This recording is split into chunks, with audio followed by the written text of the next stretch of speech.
যে ভুল করে সে মানুষ, যে ভুলের উপর স্থির থাকে সে শয়তান, আর যে ভুল করার পর ভগবানের কাছে ক্ষমা চেয়ে নেয় সে হলো বিশ্বাসী।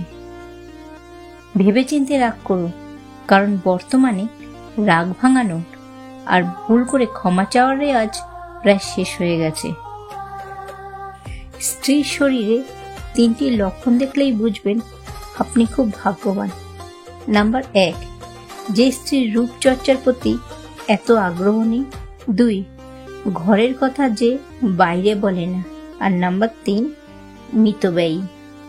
কিছু সম্পর্ক শেষ হয়েও হয় না মায়ার টানে অথবা অভ্যাসগত কারণেই। সম্পর্কগুলো মাঝপথেই ঝুলে থাকে।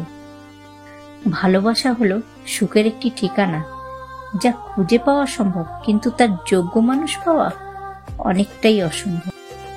সবাই বলে সময়ের সাথে সাথে কষ্টটা কমে যায়। সত্যি কথা বলতে কষ্টটা কমে না, একটা সময়ে এসে কষ্টটা অভ্যাসে পরিণত হয়ে যায়। একজনকে প্রশ্ন করেছিলাম, প্রচন্ড কষ্টটা কি? উত্তরে সে বলেছিল, হৃদয় উজাড় করে ভালোবেসে যাওয়া, আর সেই ভালোবাসার বিনিময়ে অবহেলা পাওয়ার নামই হলো কষ্ট। শত্রু বানাতে আপনাকে ঝগড়া করতে হবে না, ভালো কাজ করুন, দেখবেন আপনার শত্রুর অভাব নেই। আপনি যার বা যাদের জন্য সর্বস্ব দিয়েছেন তারা শুধু আপনার ভুল ত্রুটির তালিকা তৈরি করবে এবং ভুলগুলোরই প্রতিদান দেবে। যে চলে যায় তাকে যেতে দিন, কেননা যে চলে যায় সে কখনো আপনার ছিলই না আর ভবিষ্যতেও থাকবে না। সফলতা ছাড়া এই ভদ্র সমাজে ছেলেদের কোনো মূল্য নেই। কি ভাবছেন লোকের উপকার করে খুব মহান হবেন? ভুল ভাবছেন। স্বার্থের এই দুনিয়ায় কাজ মিটে গেলেই সবাই আপনাকে ভুলে যাবে। মানুষের প্রতি মানুষের বিশ্বাস যখন কমতে শুরু করলো তখন দরজার আবিষ্কার হলো। মানুষ যখন বিশ্বাসের উপর আঘাত করতে শুরু করলো তখন তালার আবিষ্কার হলো। আর মানুষের ওপর থেকে মানুষের বিশ্বাস যখন একেবারেই উঠে গেল তখন সিসিটিভি ক্যামেরার আবিষ্কার হলো। কিছু মানুষের স্বভাব কোনোদিনও পাল্টাবে না, তাদের যতই ভালোবাসা দেন না কেন তারা স্বার্থপরই থাকবে। স্মৃতি সে সুখের হোক বা বেদনার হোক সবসময় দুঃখেরই কারণ হয়। মন কখনো ভাঙে না, যেটা ভাঙে সেটা হলো বিশ্বাস। মানুষ যতই দামি পোশাক পরুক, যতই সে মেকআপ করুক, তার আসল সৌন্দর্য লুকিয়ে রয়েছে চরিত্রে, ব্যবহারে ও তার কর্মে। সহজে ভুলে থাকা গেলেও ভুলে যাওয়া যায় না। মেয়েদের রূপ না থাকলে কেউ কাছে আসে না, আর ছেলেদের অর্থ না থাকলে কেউ পাশে থাকে না। সব মানুষ একরকম হয় না। কিছু মানুষ পাশে থেকেও আপন হয় না, আবার কিছু মানুষ দূরে থাকলেও পর হয় না। সম্মান করতে শিখুন ওই মানুষগুলোকে যাদের সাথে খারাপ ব্যবহার করলেও তারা আপনার সাথে কখনো খারাপ ব্যবহার করে না। ভুল মানুষকে ভালোবেসে যাওয়া আর অসময় ফসল ফলিয়ে ভালো ফল আশা করা একই কথা। যাকে কেঁদে না পাও তাকে হেসেই মুক্তি দাও, তাতে হয়তো তোমার কষ্টটা একটু বাড়বে, তবে তোমার আত্মসম্মানটা বেঁচে যাবে। পারলে কাউকে ঠকানোর অভ্যাসটা বাদ দিয়ে দাও, কারণ একজন ঠকতে ঠকতে শিখে যায় আর অন্যজন ঠকাতে ঠকাতে ফেঁসে যায়।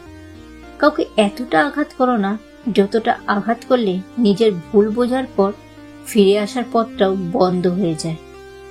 অনেকে অনেক রকম কথা বলবে, সব কথা গায়ে মাখলে চলবে না। গুরুত্ব কমে গেলে মানুষের কথা বলার ধরনও কমে যায়। হারিয়ে ফেলার শোক যদি একবার কাটিয়ে উঠতে পারো তবে দ্বিতীয়বার সেটার প্রতি তার আর কোনো আগ্রহ থাকে না।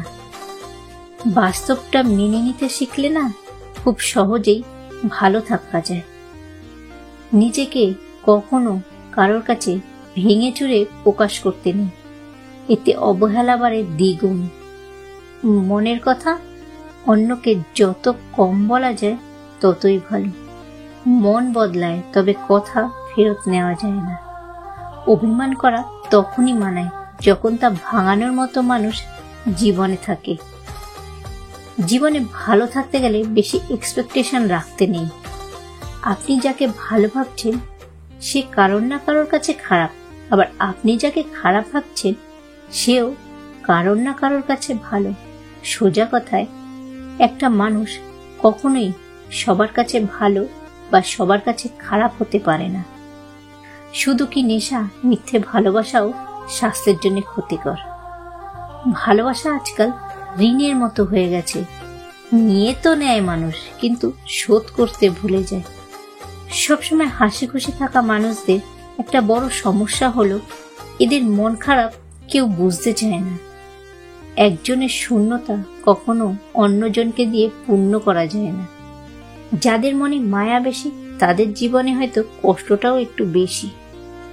জীবনে যা করতে চাও তা অবশ্যই করো। এটা ভেবো না যে লোকে কি বলবে, কারণ লোকে তখনও বলবে যখন তুমি কিছুই করবে না। ভালো থাকতে যে আমাকে ছেড়ে চলে গেছে, আমি তার খবর রেখে কি করব? তুমি ভেতর থেকে যে ভেঙে পড়েছ সেটা কাউকে বুঝতে দিও না, কারণ লোকে ভেঙে যাওয়া বাড়ির ইট পর্যন্ত তুলে নিয়ে যায়। মানুষ সবচেয়ে বেশি ক্ষতিগ্রস্ত হয় রাগে, লোভে এবং আবেগের বশে। আপনি কতটা শিক্ষিত তা গুরুত্বপূর্ণ নয়, আপনার চরিত্র কতটা উন্নত সেটাই বেশি গুরুত্বপূর্ণ। যাকে পেয়ে জীবনের সমস্ত কষ্ট ভুলে গেছিলাম সেই এখন আমার কষ্টের কারণ হয়ে দাঁড়িয়েছে। যখন মানুষ অশিক্ষিত ছিল তখন শিক্ষিত নেতা নির্বাচন করত। আজ মানুষ যখন শিক্ষিত তখন তারা অশিক্ষিত নেতা নির্বাচন করে। কান্নার জল সবাই দেখে, হৃদয়ের কষ্ট কেউ দেখে না। শত্রুর অস্ত্রের আঘাতের চেয়েও প্রিয়জনের আঘাত অনেক বেশি যন্ত্রণাদায়ক, কারণ অস্ত্রের আঘাতে দেহ ক্ষতবিক্ষত হয়, কিন্তু প্রিয়জনের আঘাতে হৃদয় ক্ষতবিক্ষত হয়।